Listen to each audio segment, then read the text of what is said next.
أعوذ بالله من الشيطان الرجيم بسم الله الرحمن الرحيم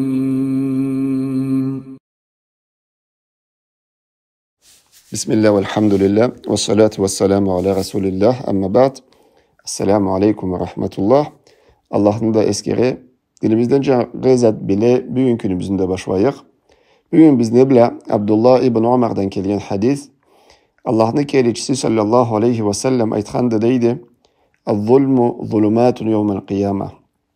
Zulmu qiyama gün azap bolup qaytırıqtı deydi.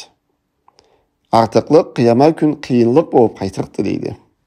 Bu hadiste Peygamber bizge üretedi zulmü haram bolğanın. Zulmü haram bolğanın üretedi, hem de bizni borçubuz tüzlüknü tutara kerek bolğanın anlatadı. Ulu Allah sayılı kitabında aytqandı: "Kul amara rabbi bil qist." Ayt o Peygamber buyurgandı meni Rabbim, meni padşahım tüzlüknü deydi. Hem de aytadı sayılı Allah: "İnna Allaha ya'muru bil adl." Kertsibe de Allah tüzlüknü buyurat deydi. Tüzlüknü buyurat Allah subhanahu wa ta'ala zulmunu da haram etedi. Artıqlıqını da haram etedi. Zulmü ne deyip sorsa adam, zulmü ol bir zatını ornu bolmagan jerde etse, ne de ornu bolmagan jerge savsa, orunsuz bir zatını etse o zulmudur. Orunsuz bir zatını etken zulmud. O gitçe zatlardan başlayıp em ullu zatlara deri kirgen etedi. Em ullu zulmü o Allah'a nöger vermeklik. Allah'a ten vermeklik. Allah'tan başka kimge ise de tapınsa adam andan ullu zulmü yoktu. Ullu Allah sevi kitabında aytadı: "İnne şirke la zulmun azim." Kertisi bile de şirk Allah'a nöger vermeklik hem ullu artıqlıqtı deydi. Hem ullu zulmudu deydi. Bir de ullu zulmudu deydi. Adam bir zatını orunsuz etse, ornu bolmagan jerde etse bir zatını, o zulmuğa kirgen etedi.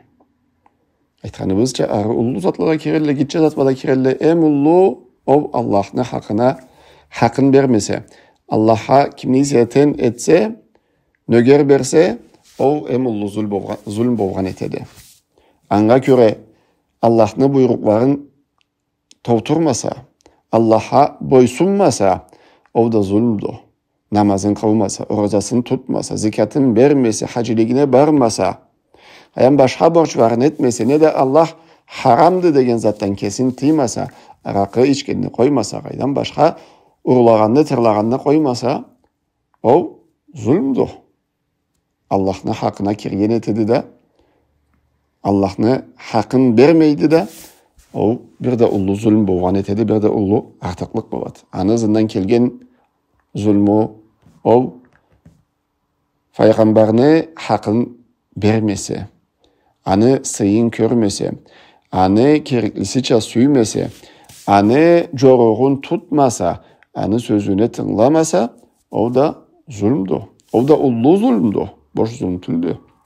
Avay qaray kelsek, atağa anağa aman bolsa, o da zulmdu. Avana aytqanlaryny etmese, Allah'a cevap qaytarsa, o zulmdu. Juuqluknu buzsa, o zulmdu. Nögerleni, tengleni hakların vermese, qarnaşmanı hakların vermese, o zulmdu. Qaydam her kişi üy biçesini hakkın vermese, o zulmdu. Şuruvda her kişisini hakkın körmese, sayın körmese, o zulmdu. O barısı da zulmdu. Adamların ortasında ne türlü zatta o da zulm bolup baradı. Allah'ın kelçisi sallallahu aleyhi ve sellem aytqandı: "Fa inne dima'akum ve amwalakum ve a'radakum aleykum haram." Kertisi veya sizni kanığız, sizni mülkügüz, sizni sıyığız haramdı birbiringizge degende. Haramdı birbiringizge. Birevlerinin yoktu hakkı başkanı kanın töyerge. Birevlerinin yoktu hakkı başkanı mülküne tiyerge. Birevlerinin yoktu hakkı başkanı sıyına tiyerge.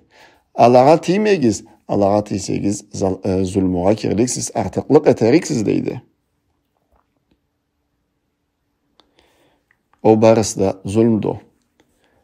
Allah'ın kelişi sallallahu aleyhi ve sellem kutsi hadiste aytadı, Ulu Allah aythandı deb, ya ibadi, o meni kullarım, men zulmunu kesime haram etkenme, sizni ortağızda da anı haram etkenme, etmegiz birbirinizge artıklık, zulmü etmegiz birbirinizge deb. Allah subhanahu wa ta'ala bu hadiste bizge açıklaydı, belgili etedi, men zulmunu kesime erkinlikte vermegenme eterge, benim iyikligim ve meni ululuğum ve men sizni jarathan Allah bolğanlıqqa men kesme koymagan kişiге zulmü eterge. Sizge de anı haram etkenme. Etmegiz birbirinizge artıklık, etmegiz birbirinizge zulmü deydim. Ulu Allah subhanahu wa ta'ala. O sebepten Allah'ın kelişisi sallallahu aleyhi ve sellem bizge açıkmağandı. Kim deydi? Başka adama zulmü etse, artıklık etse, kıyama gün o anga azap boğup kaytırdı. O anga kıyınlık boğup kaytırdı. Bu dünyada küçü boğup etirge de boğurdu. Alaya kıyama gün Allah'ın alında bir de ulu azap boğup kaytırdı o adama.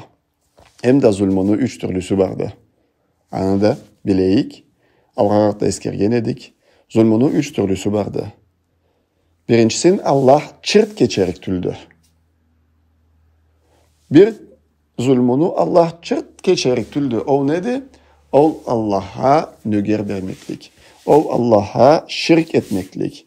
Anı Allah ömürde de geçerik tüldü. Adam o havda ölüp getse, adam Allah'tan başka tabına ölüp getse, ne de Allah'a inanma ketkeni bolsa bu dünyadan, yani Allah çırt da geçerik tüldü. O birisi. İkincisi, o zulmü kaysını Allah çırt da koyarak tüldü. Anı için sormak Allah. Anı için dav savmak Allah çırt koyarak tüldü. O kaysit desegiz, o iki Müslüman adamın ortasında boğan zulmüdü. Adam Müslüman adama zulmü etse, artıklık etse, Allah o adamını keçerik tüldü, kimge artıklık etilgen ise o keçkinçe. O razı bolğunçu. O razı bolmak Allah da o zatını keçerik tüldü, cabar tüldü, o işini sormay koyar tüldü. Üçüncü de Allah süse keçer, süse koyar zulmü. O nedir? Allah da adamın ortasında boğan işle. Adam Allah'ın ortasında etken günahları kesiçe söz çünkü bir ters iş etken ise kişinin hakkına girmegelley, Allah'ın buyruğunda bir zatını toğusu etmegen ise ne de Allah haram etken zatından kesin tıymay o harama girip ketken ise o yerde Allah süse keçerikti o adamını, süse azap yerikti de kıynarıktı. Ama bu 3 türlü zulmü vardı da. Allah subhanahu teala bizni 3 sünnende saklasın. Bu dünyadan kişinin avında zulmümüz bolmağalla getirgi. Allah subhanahu teala bizge o nasipni versin. Allah barizga da razı olsun. Subhanaka Allahumma ve bihamdik. Eşhedü en la ilahe illa ent. Estağfiruka ve etubu ileyk.